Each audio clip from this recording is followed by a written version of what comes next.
Radio J. Réponse sans tabou, Rafi Marciano. Radio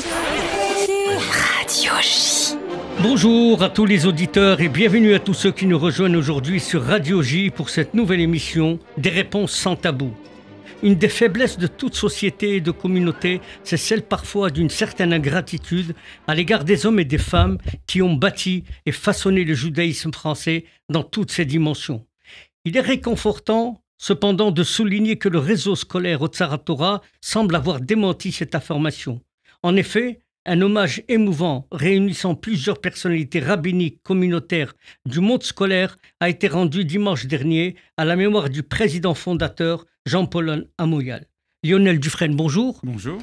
Alors, vous êtes le directeur général du réseau Otsara Torah. Madame Monique Abendanan, bonjour. Bonjour. Alors vous êtes la directrice de la crèche du 13e arrondissement de Paris. Vous avez côtoyé durant de longues années le Rav Amouyal. Votre témoignage sera d'autant plus précieux. Alors, Jean-Paul Amouyal, Lionel Dufresne, est né en 1934 dans une famille juive d'Algérie qui s'installe ensuite à Oujda au Maroc.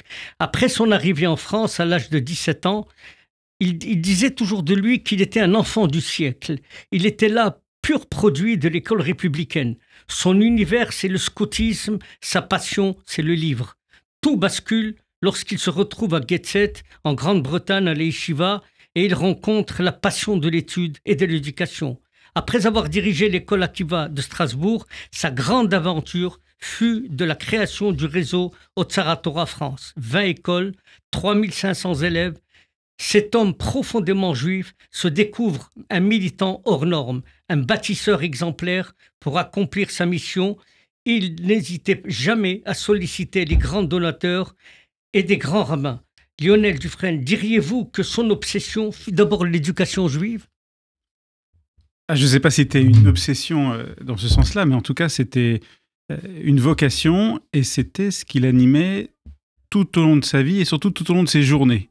Je pense qu'Otsara Torah a fait, entre guillemets, une bonne concurrence à ses enfants et c'était vraiment son bébé, il y pensait constamment. Et ça avec pas avec obsession, mais avec une forme de légèreté, avec un certain recul, mais il y pensait constamment. Et développer les écoles juives à un moment donné où c'était pas une évidence, où c'était quelque chose de rare, puisqu'il faisait partie des premiers à construire des écoles juives, à les développer, à amener les enfants dans les écoles juives à un moment où c'était pas du tout évident, puisque c'était pas la norme, c'était pas un réflexe. Il y avait des questions de qualité d'éducation, d'engagement. Donc, il a lancé un mouvement qui aujourd'hui est une évidence. Aujourd'hui, ça pose plus question, l'école juive. Et même dans certains quartiers, c'est même plus une option, c'est une obligation. Mais lorsqu'il l'a lancé, et ça sur des bases, en reprenant des choses qui sont éminemment actuelles. La qualité de l'enseignement académique, la qualité du Kodesh, l'engagement des jeunes, le fait de respecter des traditions, de les connaître avant tout pour pouvoir les respecter, c'est quelque chose qui était novateur et qui pourtant aujourd'hui est 100% d'actualité. On pourrait encore œuvrer des années dans cette vision sans être démodé. C'est-à-dire c'était pas simplement un gestionnaire, c'était un visionnaire, parce que l'idée de bâtir des écoles dans la région parisienne, c'était très novateur à l'époque, c'était révolutionnaire. Les gens cherchaient à créer des écoles dans Paris. Sarcelles et Créteil sont nés de cette vision qu'il avait du judaïsme français. C'était une vision du judaïsme français pour tous les juifs. Pas s'adresser uniquement à des gens aisés qui pourraient opter pour l'école juive, mais la démocratiser pour la rendre accessible à tout le monde. Alors voilà, c'est nos fameuses valeurs qu'on décline depuis le début d'Otsara Torah, c'est-à-dire que ça soit accessible à tout le monde, quel que soit l'engagement. Personne n'est laissé sur le bord de la route. Quel que soit l'engagement, quels que soient les moyens. Donc le rendre accessible à tous. Et c'est quand même la beauté de la Torah, c'est d'être accessible, c'est un héritage qu'on a reçu et qui doit être accessible à chaque juif. Ça, c'était l'idée que pouvaient avoir beaucoup de personnes, mais lui, le mérite, c'est qu'il l'a réalisé. Exactement. Alors c'est vrai qu'il se définissait souvent comme un bâtisseur et on a eu beaucoup d'échanges là-dessus puisque construire des écoles c'est une chose, sauf que je m'amusais souvent à lui dire que c'était pas Martin Bouygues. Donc construire des écoles c'est une chose, éduquer des enfants c'est une toute autre œuvre. Mais derrière la construction d'écoles, il faut toujours des bâtiments, il faut des classes, sinon on ne peut pas... Martin Bouygues se prenait pour Jean-Paul Lamoyal. Sûrement, mais avec beaucoup moins de réussite, puisque lui, il a construit des murs. Alors, Madame Abendanan, vous l'avez côtoyé, et donc dans votre fonction, vous aviez affaire à lui, donc dans le partage de la responsabilité. Dites-nous, quel homme juif, d'abord, il était? Alors effectivement, pour moi, avant d'être un bâtisseur, c'était une très grande personnalité. Quelqu'un aux côtés duquel on ne pouvait pas rester insensible, et qui m'a marqué pour plusieurs de ses qualités. Il avait énormément de joie. C'était quelqu'un d'extrêmement charismatique. Il avait une énorme présence. Et je dois dire que lorsque je l'ai rencontré pour la première fois, il m'avait beaucoup impressionné. Il avait saisi peut-être avant tout le monde l'importance d'éduquer les tout-petits, depuis la crèche, comme il disait, jusqu'à la terminale, dans le judaïsme. Pour moi, il donnait l'image de ce judaïsme fier et joyeux. Monsieur Amoyel avait en lui une énorme énergie. Et c'est cette personnalité, avec toutes ses qualités, qu'il a mise au service de l'éducation juive. Et je ne sais pas si je serais restée autant d'années au Zaratora s'il n'y avait pas eu quelqu'un à côté de moi comme lui, qui me donnait cette énergie, cette force, cette fierté d'être juif. Je me souviens souvent, je l'accompagnais, parce qu'au début, lorsque la crèche a ouvert, on n'avait pas les financements de la mairie de Paris. Donc il fallait se battre, et c'était un battant. Et je l'accompagnais souvent au cours de ces rendez-vous, et à l'époque, dans les années 90, un monsieur avec un chapeau, une grande barbe, complet noir et chemise blanc, c'était pas du tout habituel. Et il portait comme ça, il était fier, et ça ne le dérangeait pas de détonner dans cette ambiance. Et il allait partout. Il pouvait se permettre de demander tout, avec tellement de gentillesse et de modestie aussi, même s'il avait beaucoup d'estime, même s'il était très fier de ce qu'il représentait. Et on n'hésitait pas, on partageait son enthousiasme très vite. C'était communicatif? Extrêmement. Il avait une très grande énergie, un très grand charisme. On ne pouvait pas rester insensible à tout ce que pouvait demander M. Moyel. M. Moyel, il m'a appris, quand je suis arrivée aux Zaratora, il m'a dit « Monique, vous devez diriger cette crèche d'une main de fer dans un gant de velours. » Et c'est toujours ce qui m'a animée tout au long de ma carrière. Il m'avait dit autre chose une fois, il m'avait dit qu'il tenait ça d'un rave. J'ai peur de me tromper, donc je ne dirai pas exactement son nom. Il m'avait dit « Tu demandes, peut-être que t'as pas, mais si tu demandes pas, t'es sûr que t'as pas. » Et ça m'a suivi. Cette énergie et cette volonté par tous les moyens d'obtenir. C'est-à-dire, il n'enseignait pas ce qu'il savait, il enseignait ce qu'il était. Et tout à fait ça. Il a communiqué ce qu'il était, lui, dans sa personnalité. Cette chaleur, il savait donner à chacun de l'importance. Dans l'ascenseur, il pouvait se retrouver avec un bébé, sa maman, le bébé dans les bras. Il pouvait parler à tout le monde. Il s'adressait à l'enfant comme à... Quelqu'un nous a dit que, en sa présence, on se sentait comme la personne la plus importante de la planète. C'est exactement ça. Et il pouvait parler avec des politiques, des scientifiques, des industriels, une femme de ménage. Tout le monde se sentait important à ses yeux. Après, je rappellerai un témoignage de Jacques Chirac qu'il m'avait confié après sa rencontre avec Jean-Paul Lamoyal. Alors, est-ce que vous diriez, Lionel Dufresne, que Jean-Paul Lamoyal, c'était d'abord son humanité, c'était sa manière d'être homme, et c'est-à-dire, est-ce que c'était pour vous aussi un homme de chesed? Ben pour reprendre ce que vous avez dit tout à l'heure, c'était très clairement un homme de chesed, et beaucoup plus un homme de chesed et un développeur qu'un gestionnaire. Parce qu'il n'était pas dans cette vision statique de gérer ce qu'il avait déjà développé auparavant. Non, il était constamment dans cette recherche du pas d'après, quelles que soient les difficultés. Et là-dessus, il avait, comme il aimait le rappeler, c'était un rugbyman dans son enfance, là-dessus, il n'avait pas peur des défenses qui étaient en opposition devant lui. Ce qui comptait, c'était la façon d'arriver à son but, de pouvoir obtenir ce qui était nécessaire pour développer sa vision. Maintenant, les obstacles étaient là et voilà, il fallait les faire sauter les uns après les autres. Là-dessus, on peut dire qu'il n'avait pas froid aux yeux, quoi. Oui, il avait cette qualité qu'ont beaucoup d'hommes de conviction, la chutzpah. Oui. C'est-à-dire que rien ne pouvait les arrêter quand ils savaient qu'ils défendaient une cause juste et qu'ils le dépassaient. Mais une chutzpah qui était courtoise, qui Il était- était Ah non, non, respectueuse, élégante. qui Ah, était oui. voilà, élégante, exactement. Élégante. Il était- Jacques Chirac, je le dis. Jacques Chirac, un jour, m'a dit, mais vous savez, ce rabbin, vous le sortez par la fenêtre, il rentre... mais C'est ça. il est tellement convaincant. Il rentre par la porte, Oui. Il rentre par la fenêtre. mais en toquant. Et donc, les grands hommes politiques comme ça, Jacques Chirac était à l'époque maire de Paris, il était très impressionné quand il rencontrait monsieur Jean-Paul Amoyal, qui venait.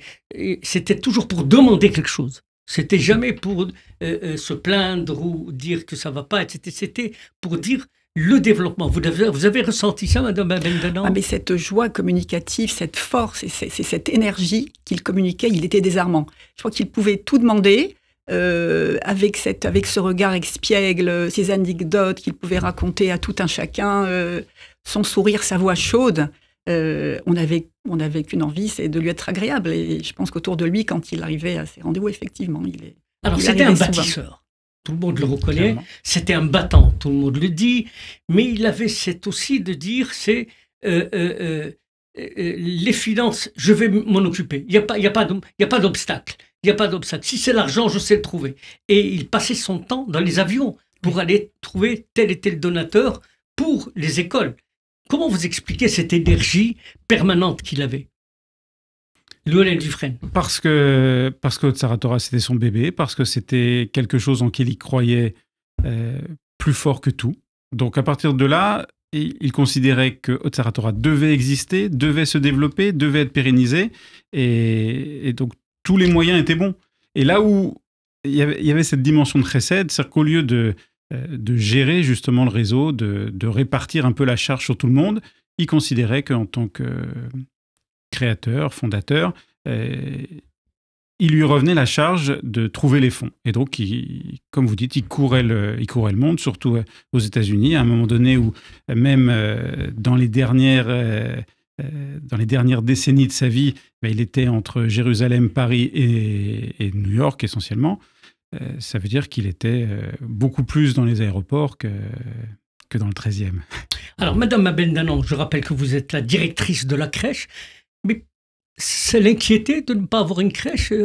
Personne ne pense à créer une crèche. On crée une maternelle, on crée un collège, un lycée. Mais comment l'idée lui est venue de commencer par la crèche? C'était novateur, c'était révolutionnaire. Vous avez senti ça chez lui? Oui, tout à fait. Je pense qu'il a bien compris que l'éducation des enfants commence extrêmement tôt et que c'est d'abord par la crèche que ça devait effectivement commencer, par l'éducation des parents. Et il avait à cœur de pouvoir, dès leur plus jeune âge, entourer ses enfants par des personnes de qualité, professionnelles, mais aussi avec un supplément d'âme.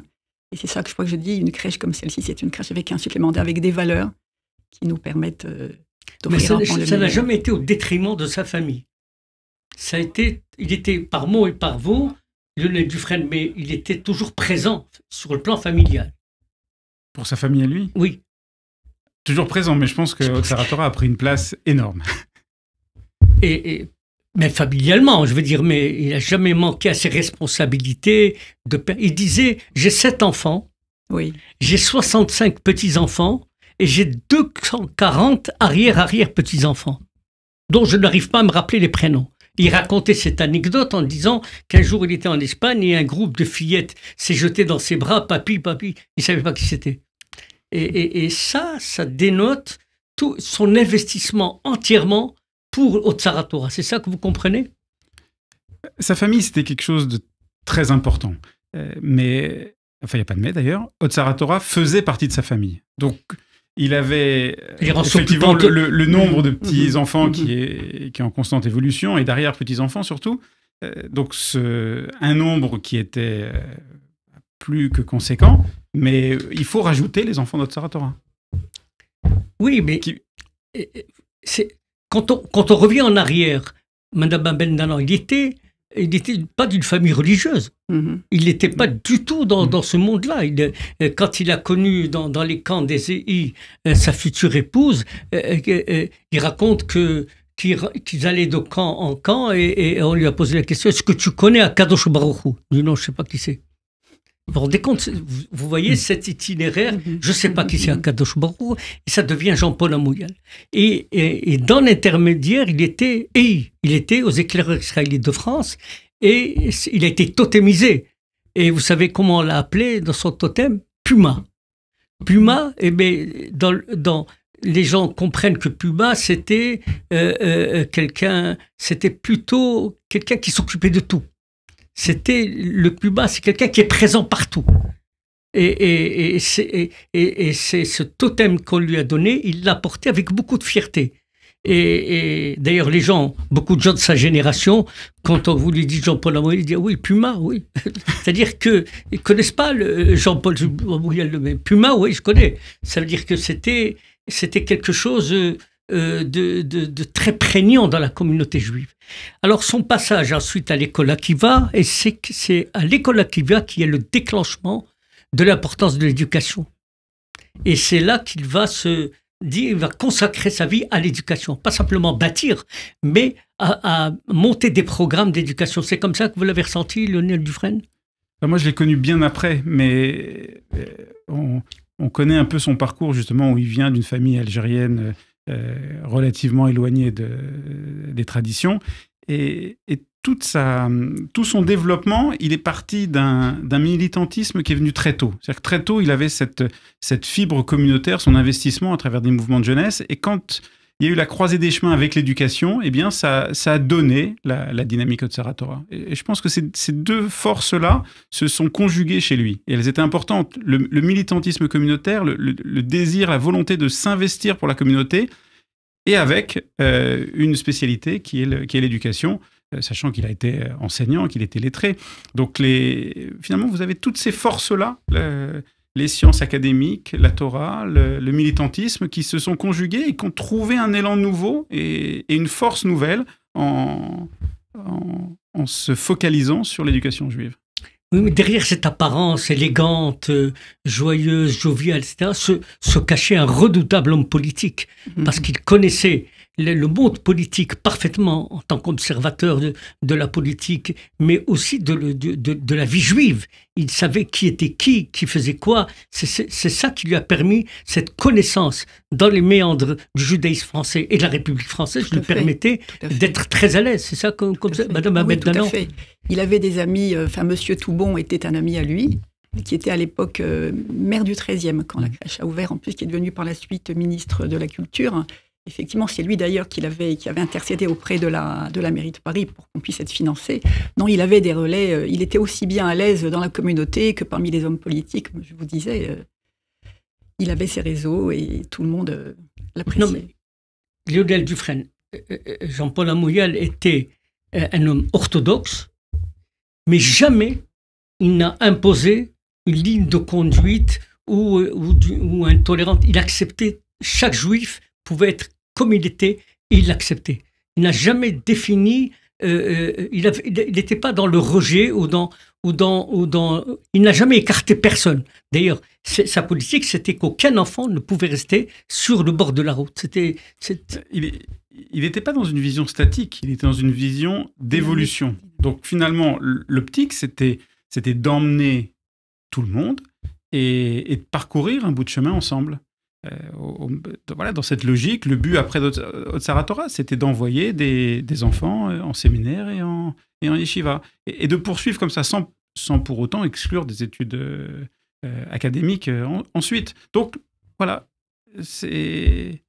on part pour un voyage, comme en colonie de vacances. On part pour un voyage éducatif, un parcours qui va construire les enfants et pourquoi pas aussi les adultes. Voilà, on part ensemble, mais on n'est pas statique du tout. C'était un homme de culture, c'était un homme de passion du livre. Et d'ailleurs, un jour, j'étais très surpris. Il m'a cité André Malraux.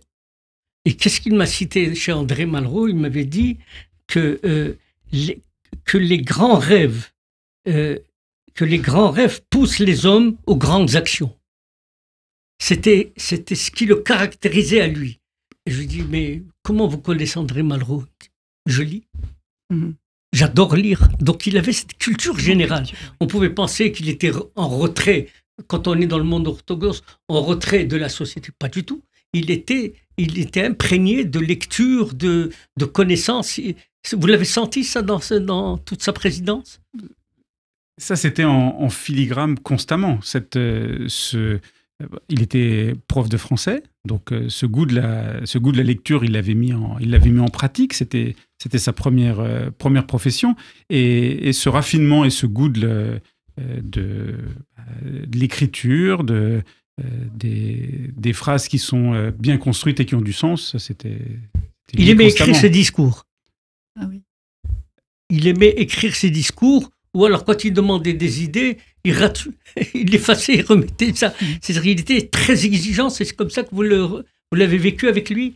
Une exigence peut-être avec lui-même, mais comme vous le disiez, extrêmement tolérant avec l'autre. Et je me souviens surtout, ses discours étaient marqués par cette chaleur, cette érudition aussi, mais voilà, extrêmement tolérant et ouvert.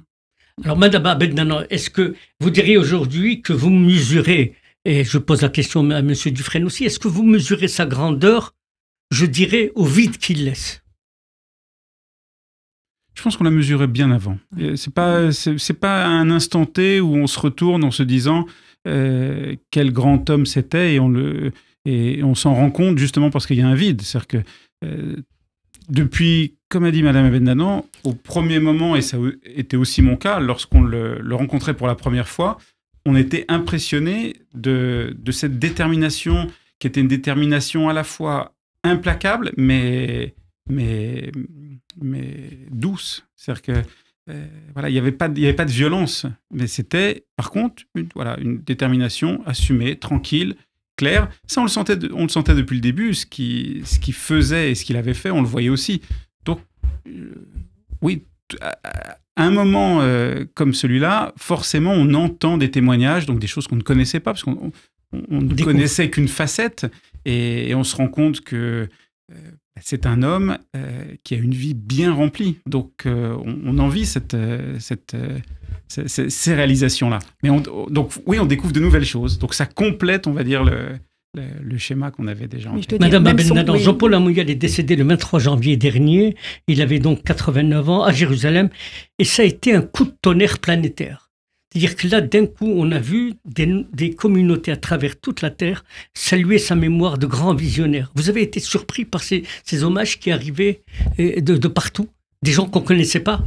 Non, pas du tout. Comme vous dites, il avait une si grande présence auprès qu'il laissait tellement peu indifférent que je ne suis pas du tout étonnée qu'il ait pu laisser cette marque autour de lui. Et même s'il n'est plus présent physiquement, pour moi, il reste immortel, Monsieur Amouyal. J'imaginais qu'il aurait vécu encore très longtemps. Et cette chaleur qui a irrigué toute sa vie, qui irrigue encore ceux qui l'ont connu et qui nous porte encore, ça perdurera. Alors, je demande à Lionel Dufresne, directeur général d'Otsaratora, si vous deviez résumer, pour terminer cette émission, un mot sur Jean-Paul Amouyal. Je dirais un mot, je ne peux pas. C'est une vie entière consacrée à l'éducation juive et avec détermination et une patience et une tolérance qui ont enveloppé cette détermination. Madame Abed-Nanon. Moi, je parlerai de son amour du prochain et de sa joie. C'est des qualités, pour moi, qui sont les plus marquantes. Lionel Dufresne, Madame Abed-Nanon, merci d'avoir été présent aujourd'hui dans cette émission pour rendre un hommage à Jean-Paul Amouyal, décédé le mois dernier. Et on consacrera une émission sur l'éducation et bien sûr, Otsaratora sera invité. Merci d'avoir accepté notre invitation. Merci à vous. Merci.